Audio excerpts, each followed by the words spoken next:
Big pit dreams. The reason I come to lakes like this are creatures like this.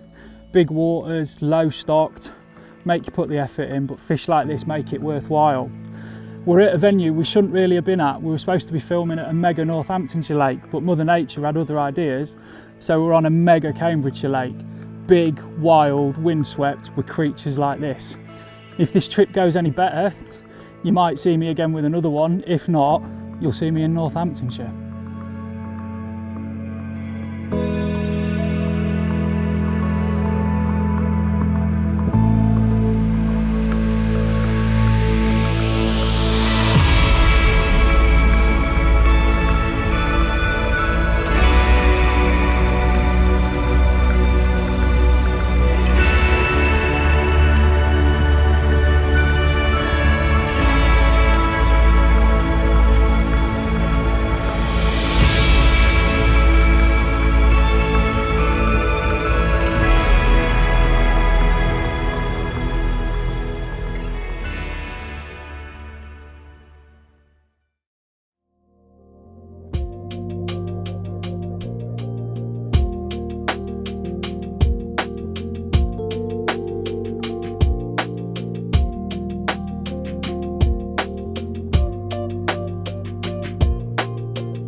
Well, last time you saw me, I said I'd be in Northamptonshire for the next part of this, and here I am.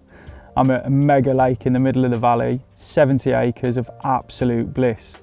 I got here yesterday, very busy weekend at work, very stressful, but I still managed to get here for sort of mid to late afternoon.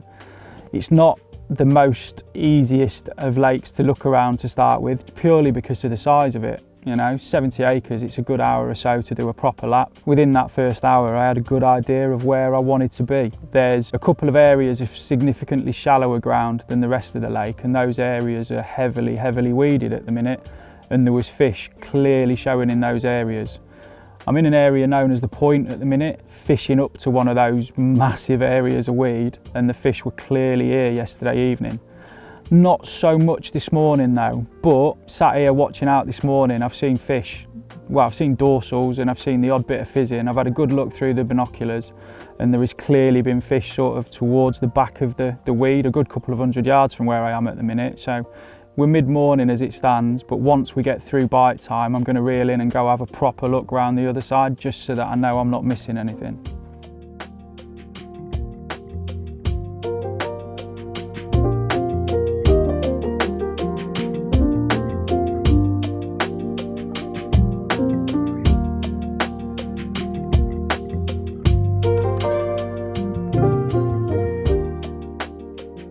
Bite time's done. It's time to get these reeled in and get off on the move and see what we can find.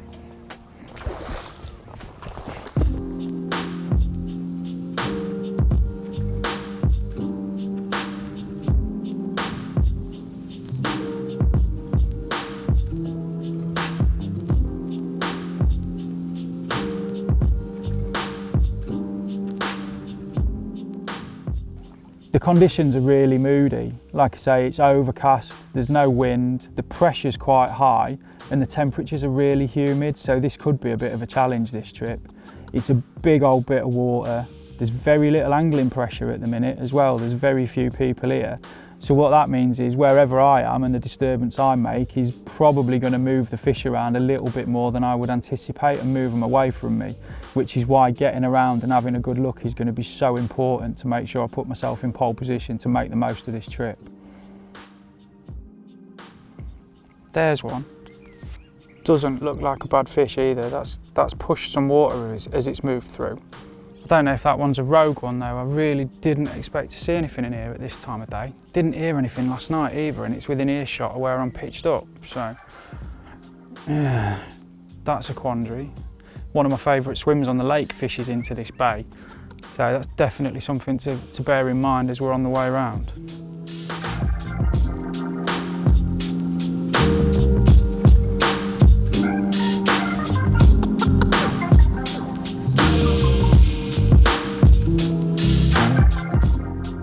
I've made it round to where I saw those fish this morning, or the area where those fish were visible, and there is definitely a few fish out there. There's some solid weed growth and they're just sort of cruising around, playing in an area behind it. They don't look like feeding fish to me at the minute. They look like they're just enjoying the sunshine and enjoying the calmer water sat in that ring of weed, if you like. I'm going to sit down, give it 10 minutes and have a good watch, but then I'll get on my way. Don't think it's going to influence me into a move just yet unless I see anything different, but it's definitely something to bear in mind.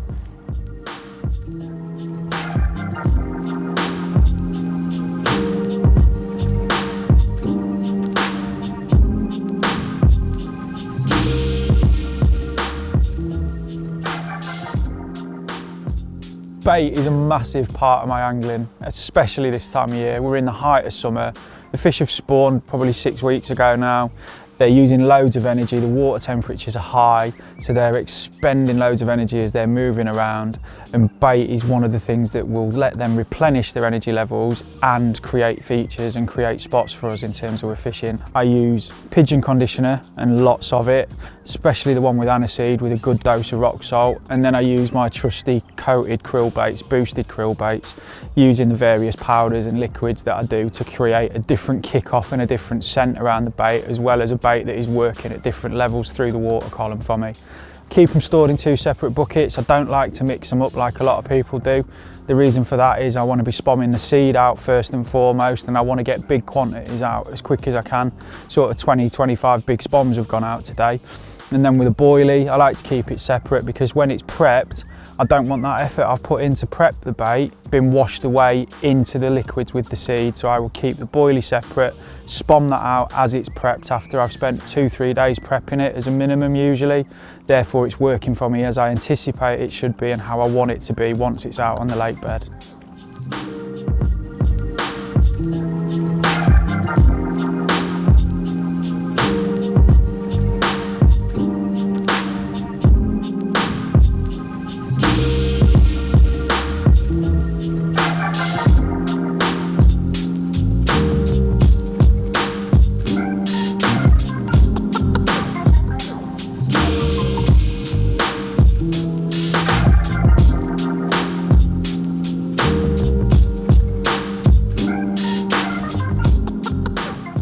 It's late evening now and we've not got much light left in the day.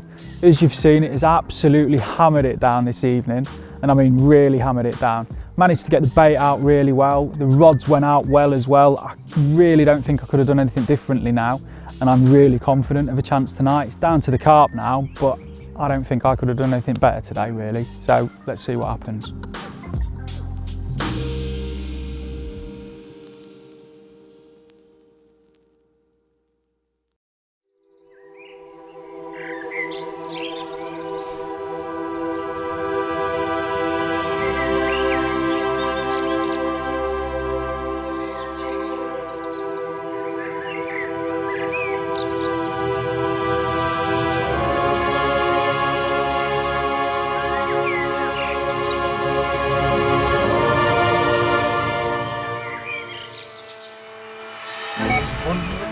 We're away.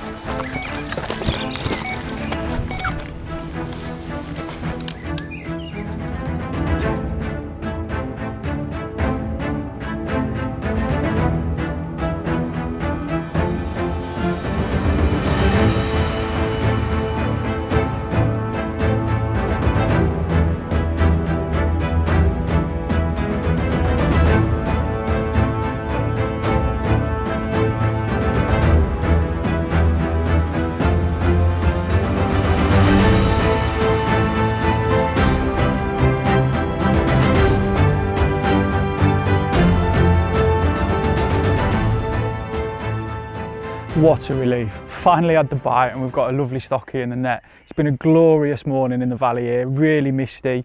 Been sat watching the fish for a good hour or so, showing and fizzing, but really long off the back of the area.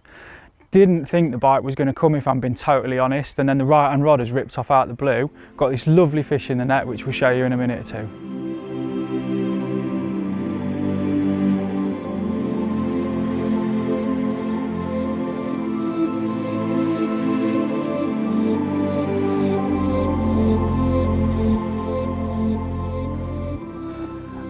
And here we go.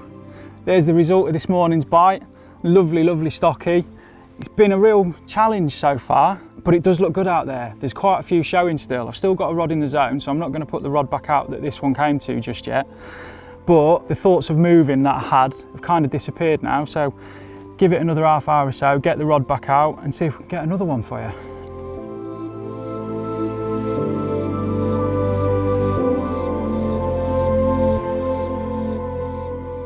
What a lovely fish. That's the future of this lake. It's an immaculately conditioned stocky. Hopefully one of the renowned originals will pay us a visit whilst we're here. But we'll get this one back and let's see what we can do.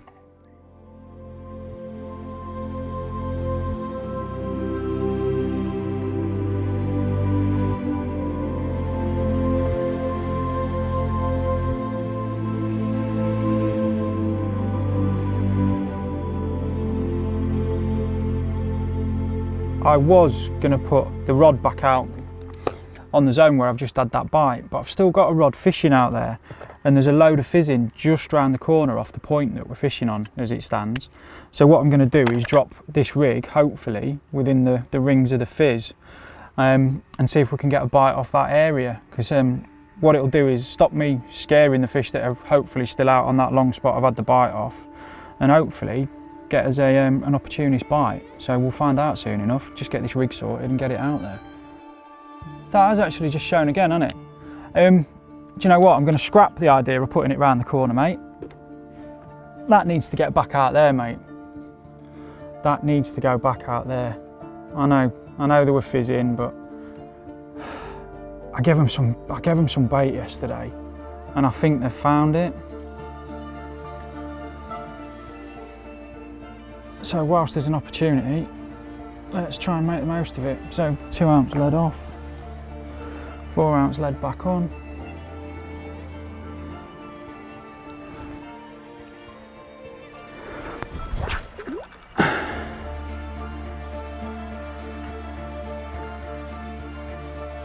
That's a bite, that's a bite, that's a bite.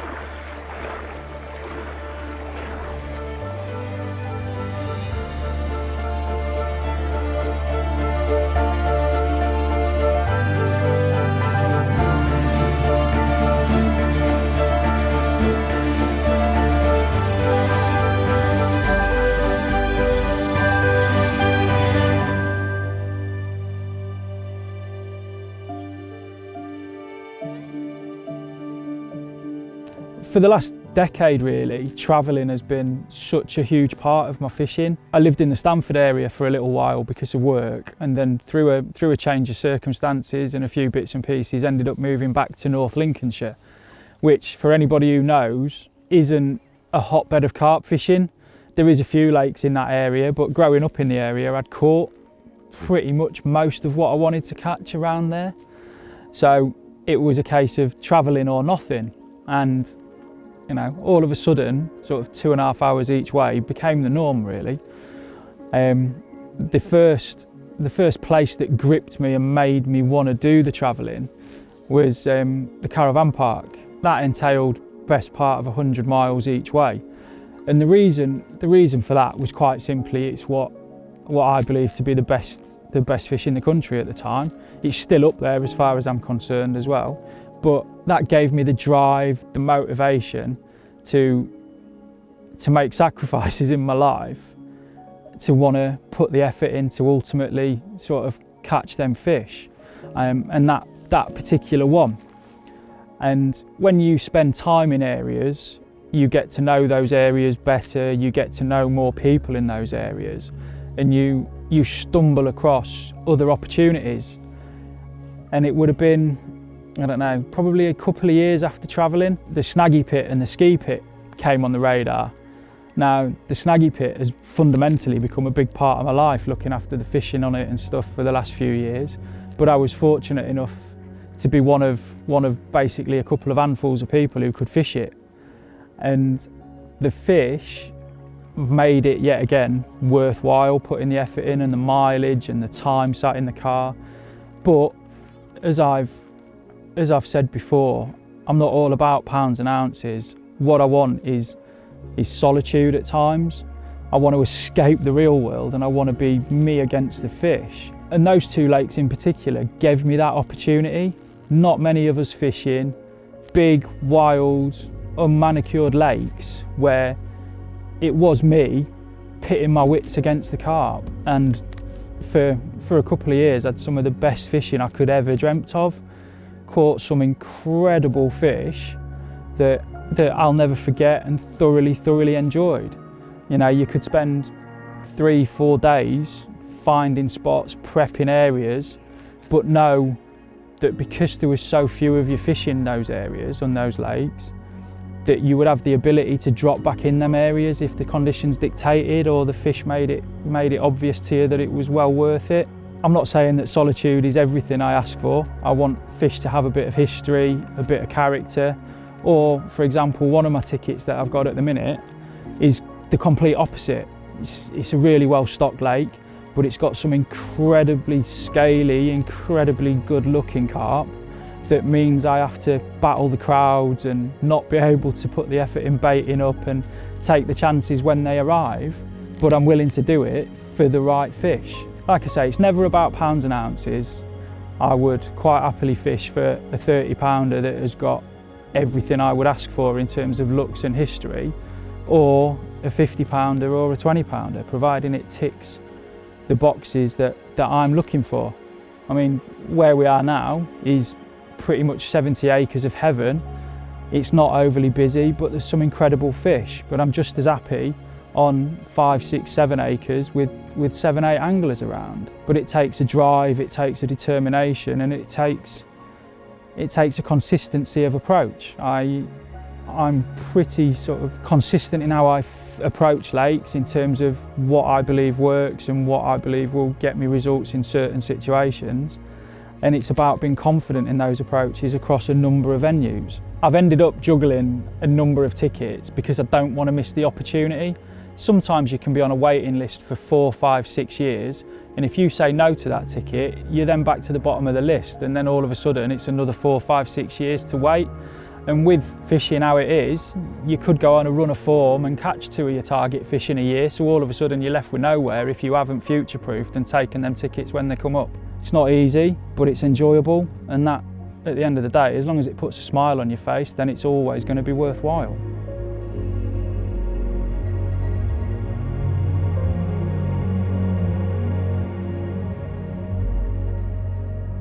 Well, I think bite time's gone for the day.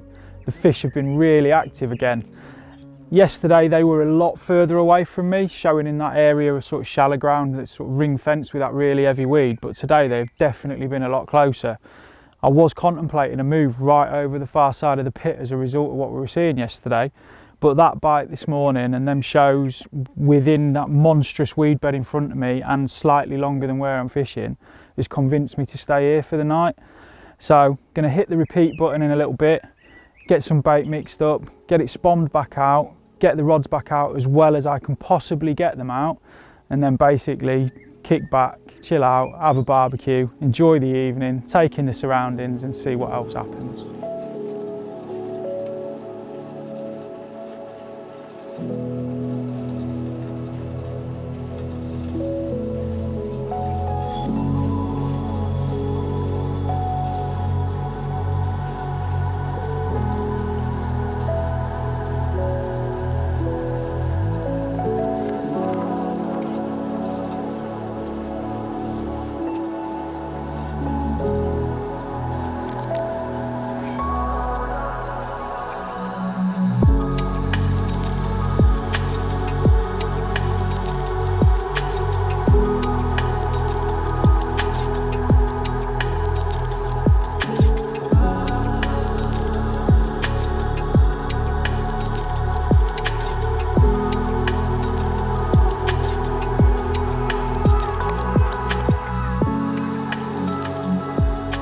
When it comes to the quantity of bait, don't be scared to feed them. This time of year I will happily prep a 12.5 kilo sack of seed, and I will happily prep 5, 10, 15 kilos of boilie for a 3-night session, especially if it's coming to pre-baiting. If you're making the effort to travel and bait up, you need to be putting that bait in quantities that are going to keep fish visiting the areas that you want to be fishing and want to keep prepped, especially if it's because of a long distance to a lake. It could be 5, 6, 7 days between trips or visits, so you want to keep them interested, and the seed will do that. The boilie gives them the real substance and the real food levels, so keep that going in. Doesn't have to be in the same volumes as the particle, but you will not feed them off this time of year. So in the right situations, especially on these big pits, you can feed them as much as you physically can if you want to.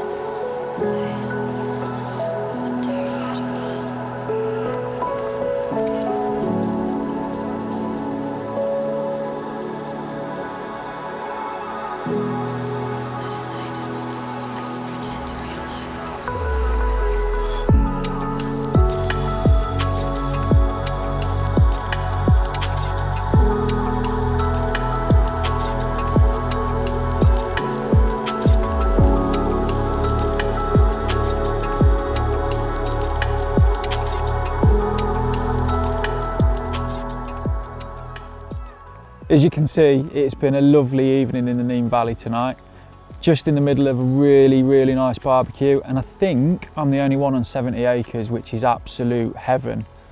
Got the rods back out a couple of hours ago now. They went out really well. Took a couple of chucks to get the drops I wanted, but I'm really happy with it. Really happy with how the baiting went as well, and not long seen one as well. So hopefully there'll be a bit of luck shining our way, and I'll be able to show you another fish from this lake tomorrow.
Dawn on these big pits is crucial.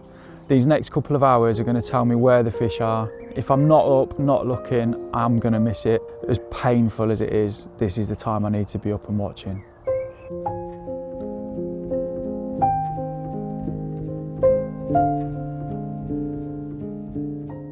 This lake in particular wasn't even a fishery a decade ago. It was known that it had a number of original carp in it, but there was no fishing access. There's a nature reserve next door, so it's a wildlife heaven. It was basically left alone until the current management gained access and were able to put a syndicate on it. It's sort of 70 acres, as I've said, and it's got everything you could wish for in terms of carp fishing. It's weedy, it's got massive areas of shallow ground, lots of features, deeper areas, bays. There's channels between the islands that separate the bays that mean the fish can do what they want when they want, and they can react to conditions in the blink of an eye. Now, the original fish were what really drew my attention to it. When it first came about, it was known that there was fish in it, but it did a 50 pounder not long after it became accessible as a fishing venue, which captured a fair few people's imagination, mine included. And probably 5-6 years ago now, I got a ticket, but I never had the opportunity to fish it properly due to work commitments. I just didn't have the time to travel for that period. So I unfortunately dropped it, but thankfully the owner let me back on, or I asked if I could get back on the waiting list, and a ticket became available, which is why I'm back here now. The fish that did £50 is approaching £60 at the right time of year, and some of the other originals have flourished. There's a couple of 40-pounders that I would dearly love to have in my album. They're lovely, well, two of them are lovely scaly mirrors that are just the kind of thing that ticks the boxes for me. And there's also a new generation of fish in terms of the stock fish that have been put in, probably 100 that are growing incredibly well. There's a really good mix of fish, which mean the future is incredibly bright. But what it does mean is every time one of those buzzers sound, the anticipation and the excitement of what could be on the end is immense, and that is one of the biggest things I've been looking for in my fishing, that buzz every time I get a bite, not knowing which one it could be. I hope that never goes away, really.